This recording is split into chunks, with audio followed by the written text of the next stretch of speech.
I've recently become fascinated with the best left-handed hitters in baseball, guys who are just ridiculously good and powerful bats for their teams. There are plenty of powerful right-handed hitters as well, but in this video we're going to go over some of the best left-handed hitters in baseball, perhaps the best.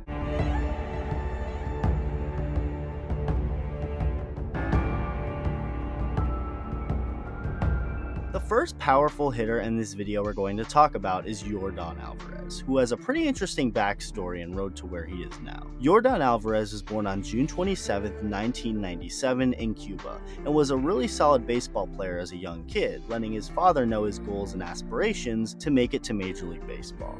And his father didn't just scoff at his son's dreams, so in late 2014, Yordan, who was just 17 years old, and his family embarked on a journey, leaving Cuba and headed to Santiago, Dominican Republic to find a baseball program. And that's where former White Sox minor league hitting coach Aldo Marrero came into play.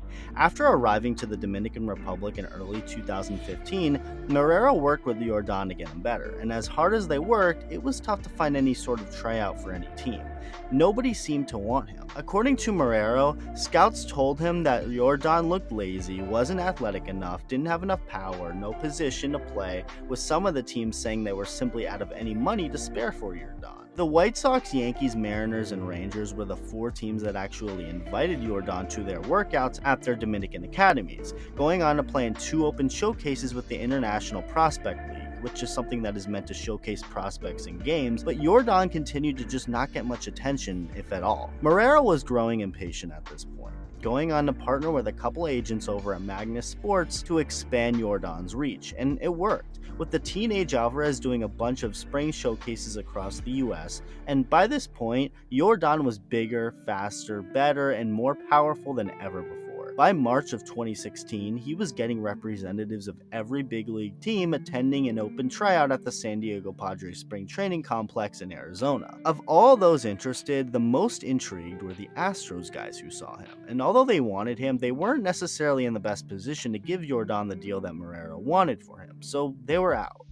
Kinda. On June 14th of 2016, just a single day before the final day of the 2015-16 international signing period, the Los Angeles Dodgers offered Yordan Alvarez $2 million, a deal he accepted, and off his professional career began with the Dodgers organization. But it wasn't for long. The Dodgers were desperate for help at the trade deadline, going hard for a relief pitcher, and the Astros had one the Dodgers were interested in: Josh Fields, someone who wasn't having that good of a year at all, but his underlying numbers showed a different story, and the LA front office felt he could help out. With that being said, Astros general manager Jeff Luhnow and the rest of the Astros front office kept getting denied whenever they named someone they wanted in return, and it basically got to a point where Luhnow felt the deal just wasn't going to happen. That is, until just a single day before the trade deadline, when Luhnow remembered Yordan Alvarez existed, someone he actually forgot about for the 6 weeks the Dodgers had him after he signed there. So the negotiations were back on, and how did they go?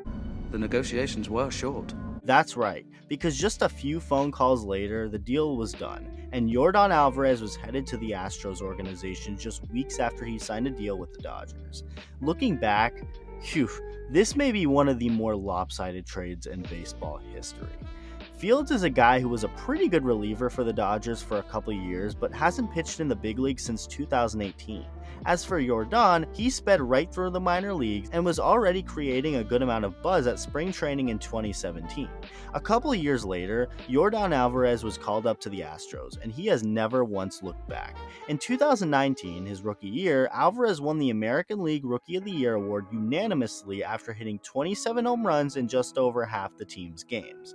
2020 was a lost year for a lot of people, including Yordan, who only played 2 games before ending his season for knee surgery, but by 2021, he was back, hitting .277 with an .877 OPS in 144 games, swatting 33 home runs and 35 doubles while driving in over 100, going on to win ALCS MVP after hitting .522 with an OPS over 1400 in 6 games against the Red Sox. Overall in the 2021 postseason, Yordan hit .315 with an OPS over 1000.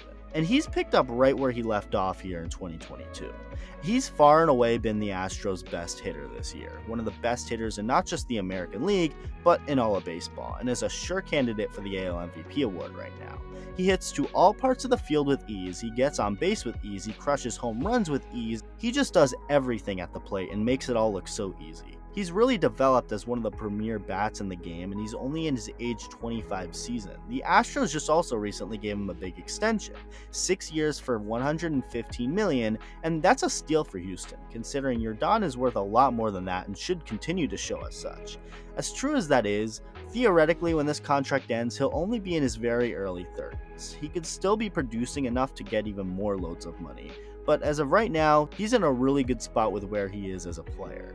Yordan's father deserves a ton of credit for believing in his son and risking a lot of things to help accomplish his dreams, with Aldo Marrero deserving big credit as well, being the first guy to ever really coach Yordan, someone who was just gearing up and swinging as hard as possible when he first met Aldo. He always had that raw natural ability and potential, but Marrero taught him how to stay balanced and keep his rhythm, and it's of course gone a tremendous way.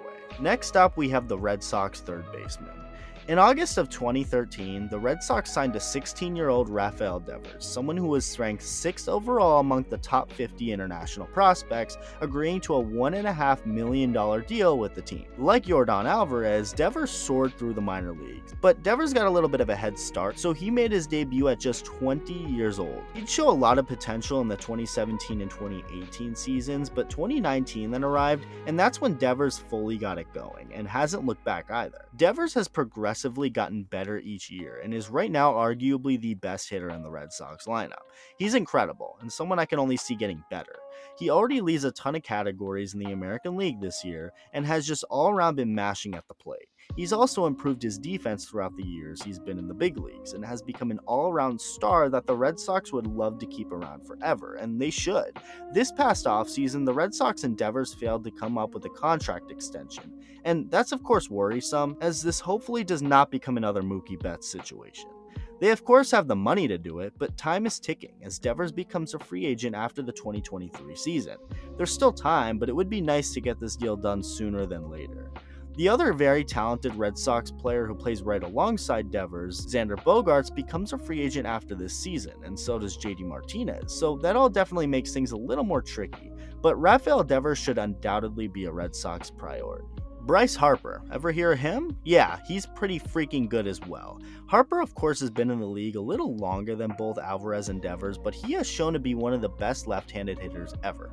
There was a point where people started to call him overrated for some reason, which of course is crazy, because if anything, Bryce Harper was underrated for a few years, and he's truly cemented himself as one of the consistent great hitters in the game of baseball over the last few years in Philadelphia. Bryce Harper, the Vegas kid, was thought to be a star before he ever signed with a team as a teenager, and he has delivered to that expectation and more. 1 Rookie of the Year, 2 Silver Sluggers and counting, 6 All-Star appearances and counting, 1-time Home Run Derby champion and counting, and 2-time MVP award winner and counting later, Bryce Harper is far and away one of the elite left-handed power bats in baseball today. The last player we'll talk about in this video is Juan Soto, the man who made his MLB debut at just 19 years old and immediately became one of the game's best hitters. In just his second season, his age 20 season, Soto hit .282 with a .949 OPS in 150 games, helping lead the Washington Nationals to a championship, their first in franchise history. At just 20 years old, Soto was out here hitting missiles off of Garrett Cole and Justin Verlander in the World Series. Last I checked,